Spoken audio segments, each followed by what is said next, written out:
नमस्कार, स्वागत है आपका हॉर्नबिल टीवी भारत पर। आइए एक नज़र डालते हैं अब तक की खबरों पर। किसान 13 फरवरी से शंभू बॉर्डर पर धरना दे रहे हैं और पहले भी 6 और 8 दिसंबर को दिल्ली कूच का प्रयास कर चुके हैं। आज फिर किसानों ने दिल्ली कूच का ऐलान किया है। खनौरी बॉर्डर पर किसान नेता जगजीत सिंह डलेवाल आमरण अनशन पर बैठे हुए हैं। इस पर कैबिनेट मंत्री अनिल विज ने कहा कि किसानों और सुप्रीम कोर्ट के बीच बातचीत चल रही है और किसानों को सुप्रीम कोर्ट की बात मान लेनी चाहिए।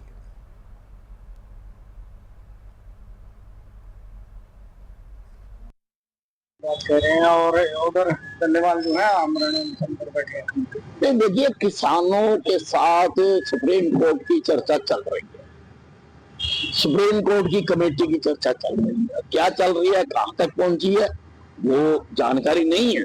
परंतु सुप्रीम कोर्ट ने आज कहा है कि बातचीत ठीक चल रही है, हमें उसके लिए समय चाहिए और किसानों को कुछ समय के लिए अपना आंदोलन स्थगित कर देना चाहिए कि किसानों को सादर सुप्रीम कोर्ट की राय को मानना चाहिए।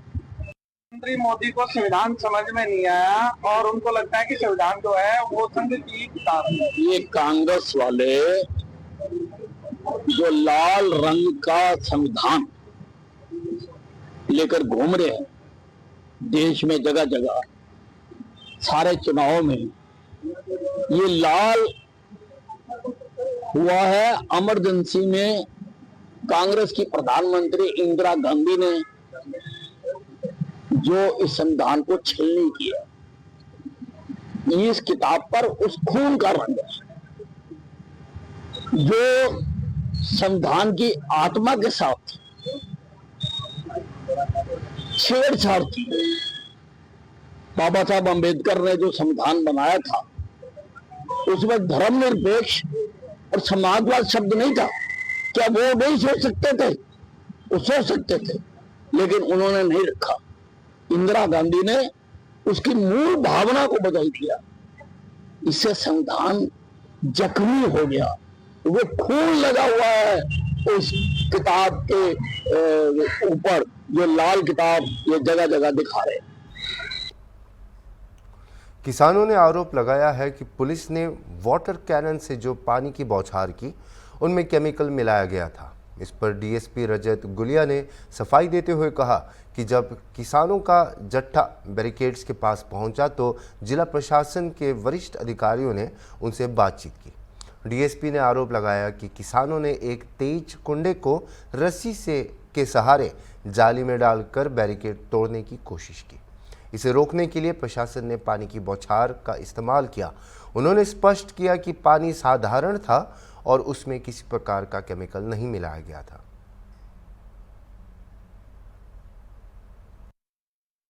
सर, किसान नेता बंधेर का कहना है कि आज पुलिस द्वारा किसानों के ऊपर पानी की बौछारें वाटर कैनन द्वारा जो की गई हैं उसमें कहीं ना कहीं केमिकल यूज़ किया गया है। इसमें कितनी सच्चाई है कि पुलिस द्वारा जो वाटर कैनन द्वारा पानी की बौछारें किसानों पर की गई हैं उसमें क्या केमिकल डाल के की गई है? देखिए, जब किसानों का जत्था आगे हमारे नाके के पास आया तो जिला प्रशासन अम्बाला के सीनियर अधिकारियों ने उनसे बातचीत शुरू करी। इसी बातचीत के दौरान ही उन्होंने पीछे से रस्सी लाकर रस्सी में हुक डालकर, जो कि एक कुंदानुमा हुक था और आगे से पहना था, उसे जाली में डालकर जाली तोड़ने की कोशिश करी। तब उन पर पानी का बौछार करा गया था, जो कि सादा पानी था, इसमें कोई केमिकल मिक्स नहीं था। धार जिला अस्पताल के वरिष्ठ चिकित्सा अधिकारी डॉक्टर सुधीर कुमार मोदी को लोकायुक्त इंदौर की टीम ने 25,000 की रिश्वत लेते रंगे हाथों पकड़ा। शिकायतकर्ता शिव विहार कॉलोनी निवासी और श्री श्याम अस्पताल के संचालक आशीष चौहान ने डॉक्टर मोदी पर शिकायत दर्ज कराई थी। लोकायुक्त डीएसपी अनिरुद्ध वाधिया ने बताया कि डॉक्टर मोदी शिकायत का निपटारा करने के लिए रिश्वत मांग रहे थे। जांच में शिकायत सही पाई गई, जिसके बाद डॉक्टर मोदी को उनके घर पर रिश्वत लेते हुए गिरफ्तार किया गया। लोकायुक्त ने डॉक्टर मोदी के खिलाफ भ्रष्टाचार निवारण अधिनियम के तहत मामला दर्ज किया है। मामले की जांच जारी है और आगे की जानकारी का इंतजार है।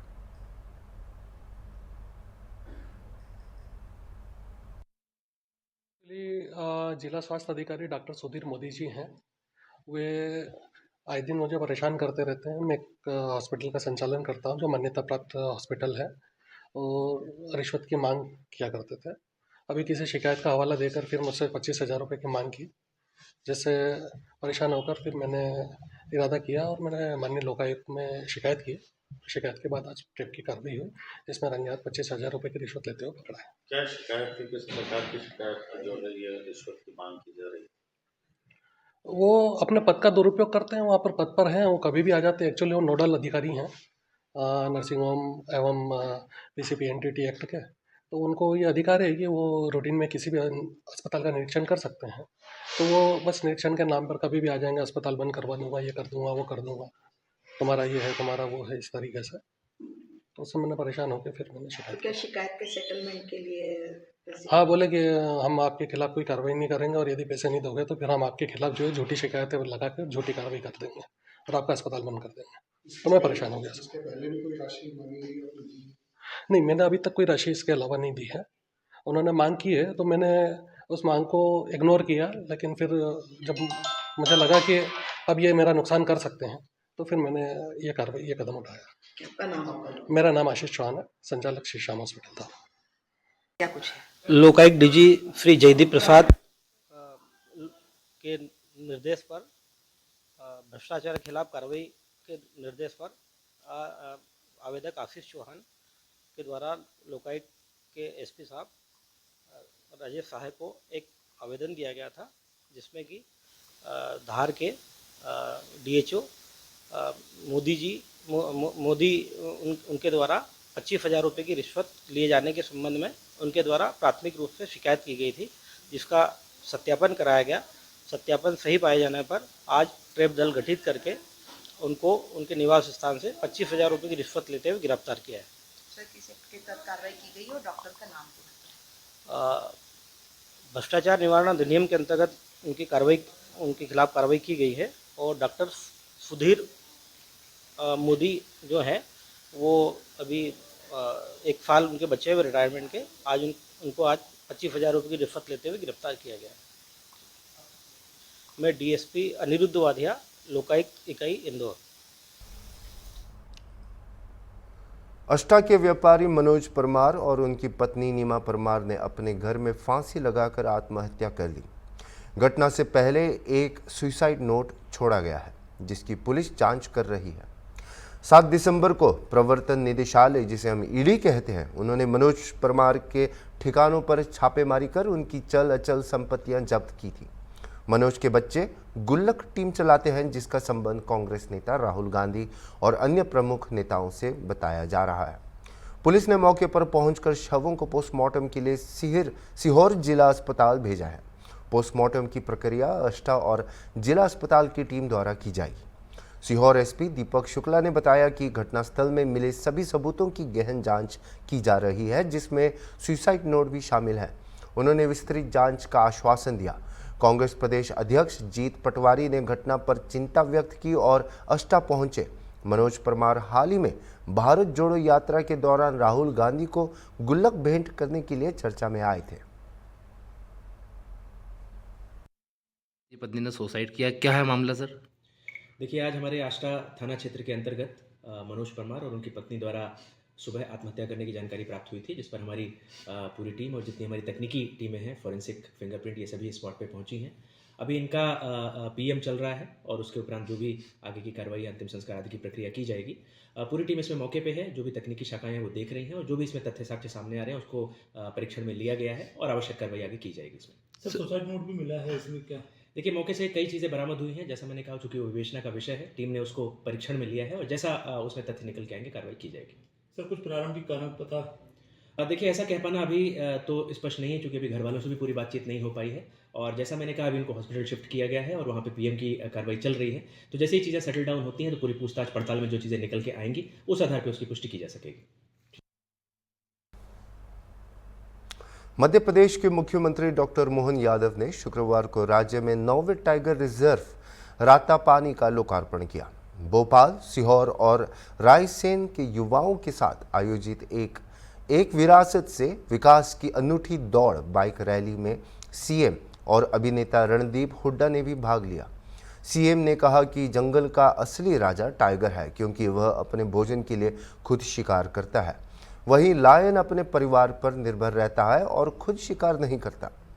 रातापानी अब राज्य का 9वां टाइगर रिजर्व बन गया है, जहां 96 बाघ मौजूद हैं। 2026 तक यहां 150 से अधिक बाघों की संभावना है। राज्य में इस समय बाघों की कुल संख्या 1100 तक पहुंचने की उम्मीद है। बाघों की निगरानी के लिए 60 ट्रैप कैमरे लगाए गए हैं। हाल ही में शिवपुरी के माधव नेशनल पार्क को 8वां टाइगर रिजर्व घोषित किया गया था। 2 दिन में मध्य प्रदेश को 2 नए टाइगर रिजर्व मिले हैं, जिससे टाइगर रिजर्व की संख्या 7 से बढ़कर 9 हो गई है।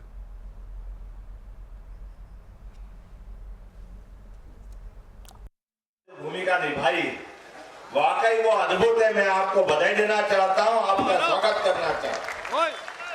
एक ऐसे अद्वितीय नायक, आजादी के पहले के सभी स्वतंत्रता सेनानियों में अंग्रेजों से लड़ने के लिए जिनने अपनी अपनी भूमिका निभाई, सभी महान थे। लेकिन सावरकर एकमात्र ऐसे व्यक्ति थे जिनको काला पानी एक बार नहीं 2-2 बार काली पानी देकर के अंग्रेजों ने उनके खिलाफ जो कठोर सजा दी है, ये उनकी अपनी देशभक्ति बताती है। बड़े दुर्भाग्य के साथ कहना पड़ रहा है, कांग्रेस सहित कई सारे लोग आज भी नादानी की बात करते हैं। मुझे इस बात का संतोष है, वीर सावरकर को मूर्तिमंत रूप बना करके पर्दे के ऊपर आपने जीवंत करने का काम किया। मैं आपको बधाई देता हूं, आपका अभिनंदन करता हूं। आज के इस अवसर पर हमारे प्रभारी मंत्री माननीय चेतन कश्यप जी, आपका भी अभिनंदन है। माननीय विश्वास सारंग। कुंदरकी से भाजपा विधायक ठाकुर राम सिंह ने केंद्र सरकार के वन नेशन वन इलेक्शन की सराहना की। उन्होंने इसे देश के विकास के लिए महत्वपूर्ण कदम बताया। रामवीर सिंह ने कहा कि प्रधानमंत्री नरेंद्र मोदी का यह निर्णय भारत को सशक्त और 2047 तक विकसित राष्ट्र बनाने के संकल्प को पूरा करेगा। उन्होंने जोर दिया कि इस नीति से देश का चुनावी व्यय कम होगा, जिससे बचा हुआ धन विकास कार्यों में लगाया जा सकेगा। वन नेशन वन इलेक्शन को कैबिनेट में मंजूरी मिल गई है और खबरें ये आ रही है कि अगले हफ्ते संसद में पेश हो जाएगा। तो इसे लेकर क्या कहना चाहेंगे? देखिए, परम श्रद्धेय मोदी जी ने ये निर्णय और उनकी कैबिनेट ने देश की भलाई के लिए, इस देश में रहने वाले आम जन के लिए, भारत को सशक्त बनाने के लिए और भारत जो उन्होंने 2047 का संकल्प लिया है विकसित करने का, ऐसे ही संकल्पों से भारत 2047 से पहले ही विकसित हो जाएगा। अब इस वन नेशन वन इलेक्शन से आप फायदे देखिए कि इतनी बड़ी संख्या पुलिस की ड्यूटियां लगानी पड़ती, जो उनका मेन काम था उसे छोड़कर वो इस ड्यूटियों में लगते थे। पूरे देश में पूरी मिलिट्री, तमाम तरह की फोर्सों को जो है विभिन्न चुनाव में बार चुनाव में लगाना पड़ता था। उस पर कितना पैसा खर्च होता था, उस सब पैसे की बचत भारत सरकार को, और जहां प्रदेशों में की भी फोर्स लगती थी, प्रदेशों को भी वो बचत होगी। तो हजारों करोड़ रुपए इस बात का भी बचत होगी। उसके बाद रैली होती थी सभी दलों के नेताओं की, रैलियों पे अरबों रुपए खर्च सभी पार्टियों के लोग करते थे। तो वो रैलियों पे भी अब खर्चा बंद हो जाएगा, 1/5 हो जाएगा। 80% खर्चा कम होना है। इसके बाद जो है हमारे और स्टाफ के लोग, कितनी ड्यूटियां लगती थी चुनाव आयोग के द्वारा लगाई जाती थी। वो कोई टीचर प्राइमरी में होते थे, कोई बैंक के कर्मचारी होते थे, कोई माध्यमिक में कर्मचारी होते थे। हर विभाग के कर्मचारियों को लेकर करोड़ों लोगों को ड्यूटी में लगाया जाता था। तो उनके विभागों के काम भी शिथिल हो जाया करते थे।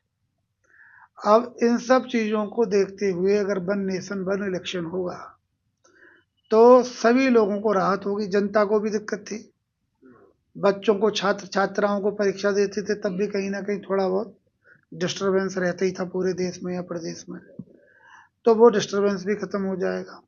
जनता भी अपने काम छोड़ के अपने दल को सपोर्ट करने के लिए, अपने नेता को सपोर्ट करने के लिए, अपनी विचारधारा के लोगों को सहयोग करने के लिए अपना काम, अपना पैसा, अपना तेल, अपनी मोटरसाइकिल, इन सब पर खर्च करना पड़ता था। ये सब खर्चा रुकेगा तो ये देश के विकास में और देश की तरक्की में और आम जनमानस की तरक्की में ही इसका फायदा होना है। तो ये काम जितनी जल्दी हो जाए उतनी बढ़िया है, और किसी ने सोचा भी नहीं इस विषय में। अब हमारे आदरणीय मोदी जी सोच रहे हैं, हम सब लोग उनकी जो है पूरी सराहना करेंगे, और ये विपक्षी दलों को भी उनका सहयोग करना चाहिए।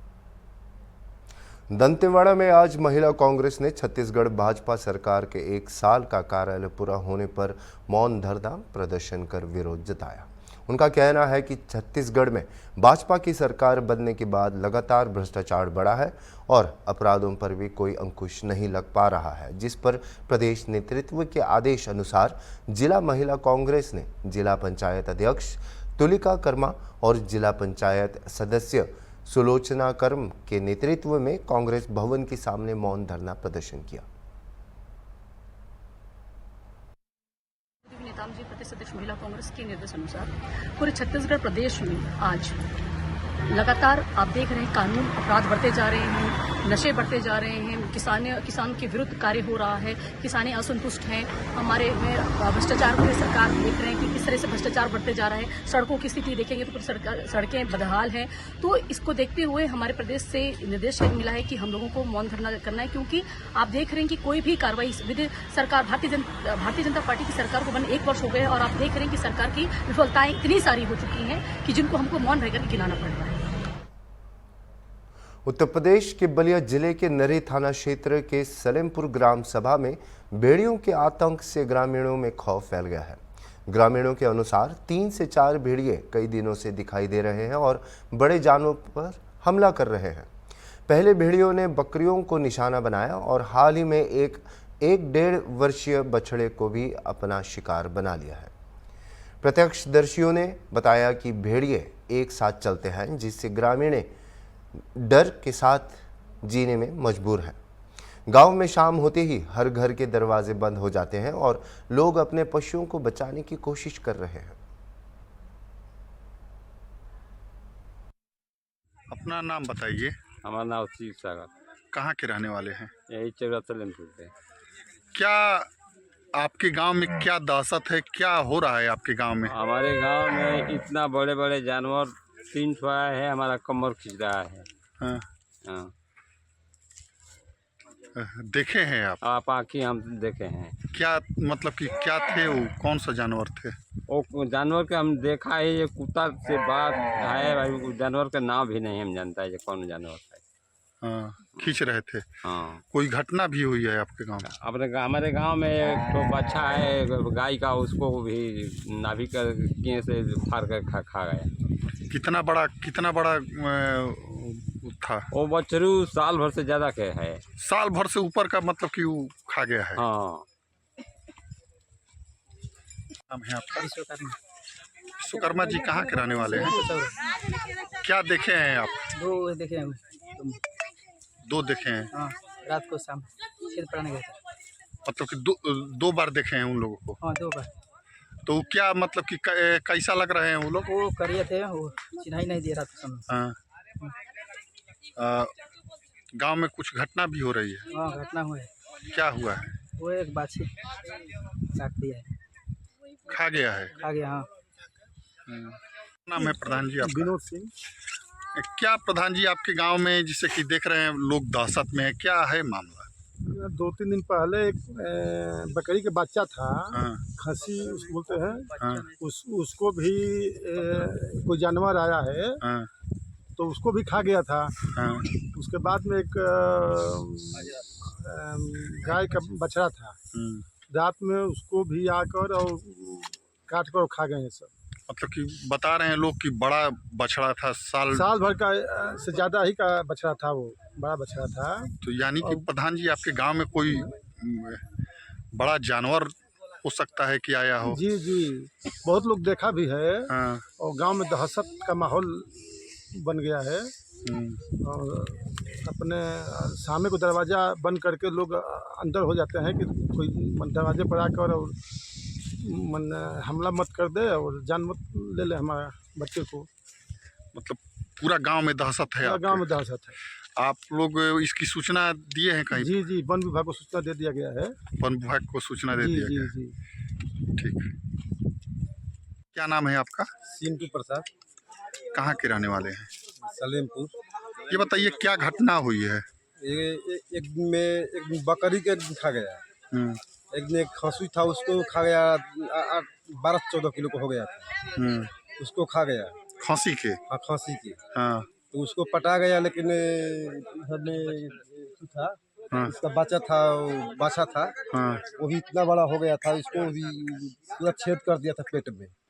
मतलब कि बड़ा बछड़ा था? हाँ, बड़ा बछड़ा था। कितना बरस का होगा? 1.5 साल का हो गया होगा। 1.5 साल का? हाँ। उतना बड़ा बछड़ा को खा गया? हाँ। तब तो गांव में पूरा दहशत है आप लोगों के? हाँ, डर हो गया उसका। वो इधर पाँव भी है। हाँ।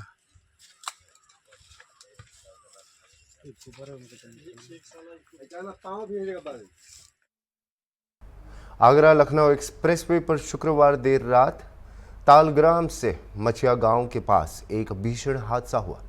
दिल्ली से लखनऊ जा रही नेपाल भारत मैत्री बस, जिसमें 50 से अधिक यात्री सवार थे, हीट होने पर चालक ने बस रोककर मरम्मत शुरू की। इस दौरान कुछ यात्री बस से नीचे उतरे, तभी पीछे से आ रहे ट्रक ने यात्रियों को टक्कर मार दी और बस से जा टकराया। हादसे में 2 लोगों की मौत हो गई और 4 लोग घायल हो गए।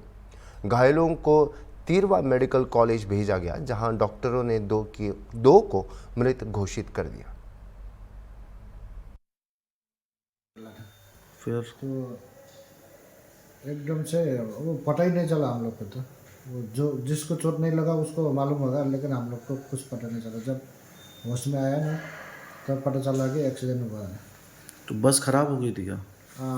खराब मतलब वो धुआं निकल रहे थे गाड़ी से, तो सब लोग बोला गाड़ी से कुछ बास आ रहा है, रुको बोल के वो गाड़ी देखने लगा वो लोग, ड्राइवर लोग। तो उसी टाइम पे मालूम नहीं कब आया, पता नहीं चला। कितने लोग घायल हुए हैं उसमें? उसमें इधर तो हम लोग 4 आदमी आया था इधर। दो बंदे स्पॉट खत्म। कितने लोग खत्म हुए इसमें भैया? 2 बंदे। आप बताइए। 2 बोला था, लेकिन देखा नहीं हम लोग। अभी के लिए इतना ही, और खबरों के लिए आप देखते रहिए हॉर्नबिल टीवी।